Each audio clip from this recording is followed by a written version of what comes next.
వచ్చే ఎన్నికల్లో శిల్పా మోహన్ రెడ్డి తనపై పోటీ చేసి గెలిచే సత్తా ఉందా అని మాజీ ఎమ్మెల్యే భూమా బ్రహ్మానందరెడ్డి సవాల్ విసిరారు. వచ్చే ఎన్నికల్లో శిల్పా మోహన్ రెడ్డి తనపై పోటీ చేస్తే ఖచ్చితంగా గెలిచి చూపిస్తారని అన్నారు. సండే ఎమ్మెల్యే సండే రోజు తప్ప మిగతా రోజులు కనిపించడని, ఇది నంద్యాల ప్రజల దౌర్భాగ్యమని విమర్శించారు. తాను నంద్యాల అభివృద్ధికి అడ్డు కాదని, టీడీపీ తరపున చర్చకు తాను సిద్ధంగా ఉన్నానని తెలిపారు.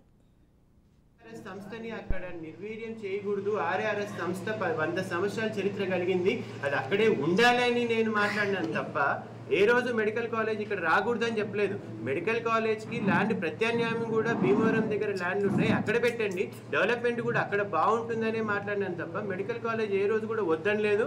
అండ్ మెడికల్ కాలేజ్ నేను తీసుకొచ్చినానని చెప్పి నేను ఏ రోజు కూడా చెప్పలేదు. మరి ఆయన ఏం ఊహించుకుంటున్నాడో నాకు అర్థం కాదు. నేను ఎక్కడ అభివృద్ధికి అడ్డుకున్నానో చెప్పమనండి. ఒక లైన్లో ఇప్పుడు అభివృద్ధికి నేనేం అడ్డుకోవడం లేదే. ఈరోజు 1000 కుటుంబాలు ఉన్నాయి అక్కడ. 1000 కుటుంబాలకి వాళ్ళకి సదుపాయాలు లేకుండా రోడ్ల మీద వేస్తే వాళ్ళు ఎక్కడికి వెళ్తారు? దానికి అంతమంది పోలీస్ బందోబస్తు ఎందుకు? ఆ రోజు డైరెక్ట్గా ఎంపీ కానీ ఎమ్మెల్యే కానీ అక్కడికి వచ్చి ప్రజల మధ్య నిలబడి మేము ఆడ ఎవరు లేని మాత్రమే పడగొడుతున్నాం, మిమ్మల్ని తీయమనే మాట ఎందుకు చెప్పలేదు?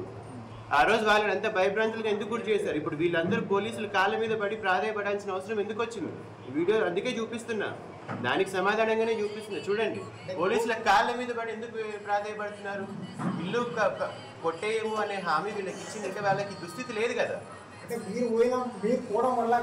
నాకు వాళ్ళు ఫోన్ చేసిన తర్వాత నేను అక్కడికి వెళ్ళడం జరిగింది. నేను అప్పటికి కలెక్టర్ గారికి ఫోన్ చేసిన, ఆయన ఫోన్ లిఫ్ట్ చేయలేదు. వీళ్ళని పోలీస్ జీప్లో ఎక్కించి తరలిస్తుంటే నేను అధికారులతో మాట్లాడడానికి అక్కడికి వెళ్ళిన. అక్కడికి వెళ్ళి నేనేమన్నా ఏం చెప్పినా నేను